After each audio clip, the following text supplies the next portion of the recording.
Assalamu alaikum everyone. Hope you all are fine. In my previous video, I tried to discuss the very basic concept of grammar, that is punctuation, in detail, and we also discussed certain punctuation marks like full stop, question mark, exclamation mark, and apostrophe. In this video, I will try my best to cover most of other marks so that and will try so that you may be able to understand it. So, starting with the first punctuation mark, that is dash. Dash is not commonly used in every sentence, but yeah, whenever it's used, the rule of the grammar is that dash can be used only in two places in a sentence. It cannot be used more than two places, okay? So, a dash can be used only at two places in a sentence. And the uses of dash are: first one, dash is used in place of a suppressed letter, word, or name. What do we mean by that?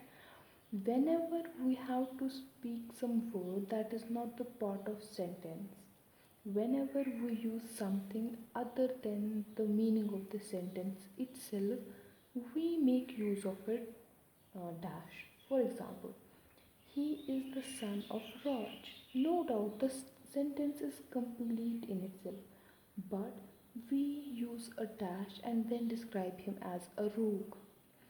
There was not need of describing Raj or his character, but if we do so in a sentence, we make use of a dash. So, the use of dash is that it is used when we make use of a suppressed word. Suppressed word means when we use a sentence that is not, when we use a word that is not supposed to be used in this sentence. In the same way, I can make another sentence like, he cannot go to his hometown dash a hoary place or a horrific place, okay, or a horrible place. So, in this sentence, take this as a basic example of the dash. Here, this sentence is complete in itself, but we made use of a dash and described Raj, which was not necessary to be done in the sentence. So, dash is used when we have to speak something other than the sentence itself, when we have to use another letter, word, or name to the sentence itself. Okay, then the second word of dash or second use of dash is used to add an explanation. Whenever in a sentence we have to use a certain explanation or we have to explain certain things, we make use of a dash. For example, I'm sorry, I'm late, right? So the sentence was like, I'm sorry, I'm late. But then, after, if we have to give the cause or present the cause of why we are late, or if we have to explain or give the reasons for our being late, we use a dash. There was traffic jam. Okay, so this is the explanation which was not needed as such, but since we have done it, so we make use of a dash in this sentence. Dash is used at two places. First, in place of a suppressed letter, and second, when we have to give an explanation other than the sentence itself. But since dash is confused most times with the comma, colon, or semicolon, so we don't use dash as such in the sentences. We make very few uses, or very, don't make it, don't use it at all in many times or many sentences. The second punctuation mark, that is brackets or parentheses. It's also called as parentheses. If I go by the dictionary meaning of parentheses, parentheses means digression. when we have to divert from a certain thing, we make use of parentheses. You might be knowing the symbol of brackets be this, right? So brackets have only one use in grammar, and you may all be knowing what is it. Brackets are used to mark off a parenthetical statement.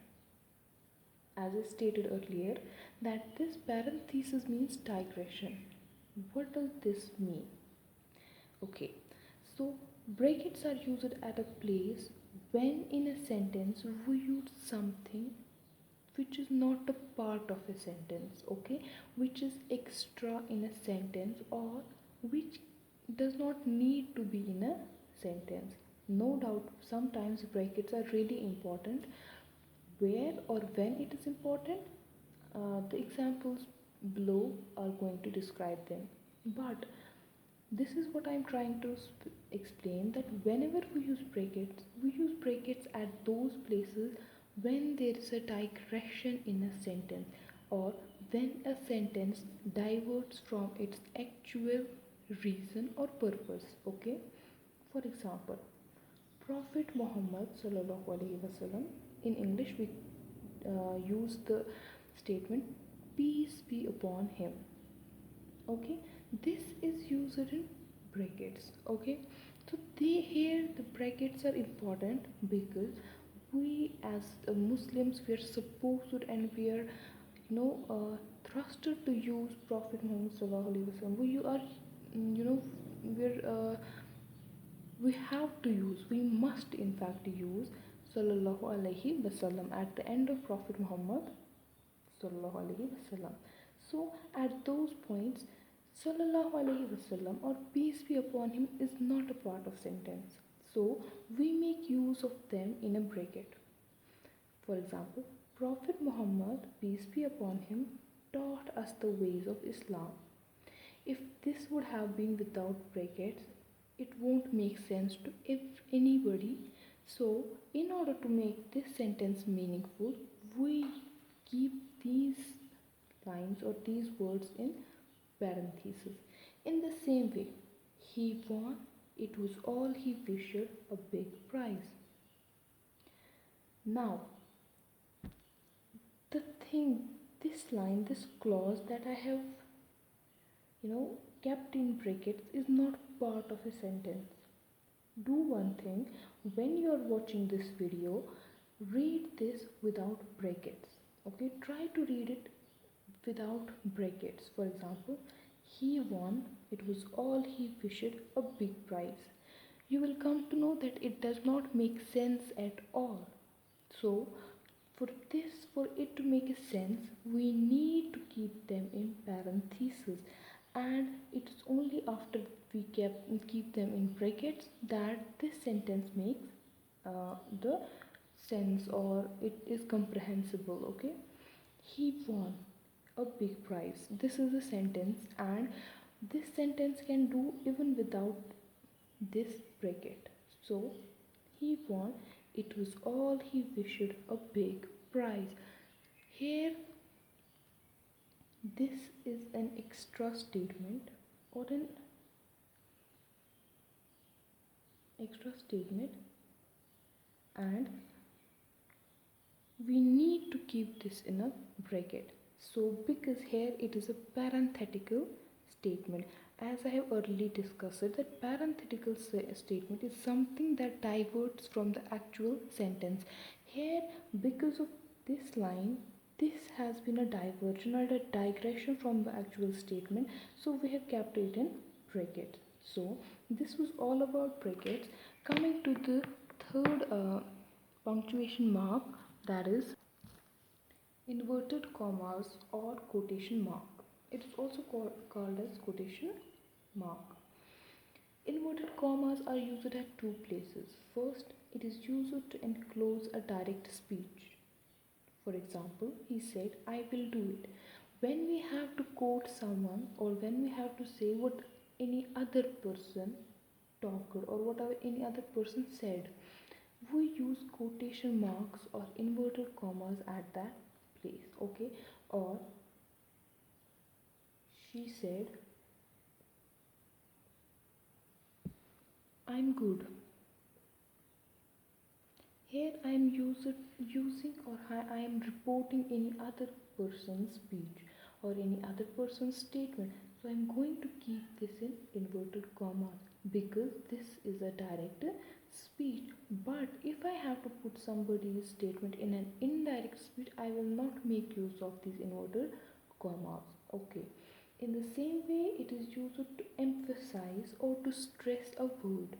For example, in a particular sentence, if we have to make use of something that is very, stressful, or we have to put a stress on that word, we make use of inverted commas. For example, pay my salam. Okay, salam is kept in inverted commas for two reasons. First, this is the basic of the sentence, and second, this is an Urdu word. If you remember, salam is usually written like this in Urdu. Salam is an Urdu word and not an English word, but here we have to put stress on this, so we make use of inverted commas. Or if I have to make use of any particular book, if I have to use you know, the particular book or writer's name, I make use of inverted commas. For example, he read 40 Rules of Love. This is the name of a novel, so I have kept it in inverted commas. So a quick recapitulation of inverted commas is that inverted commas or quotation marks are used at two places. First, it is used to enclose a direct speech, and second, it's used to emphasize a word. These are the two basic uses of inverted commas.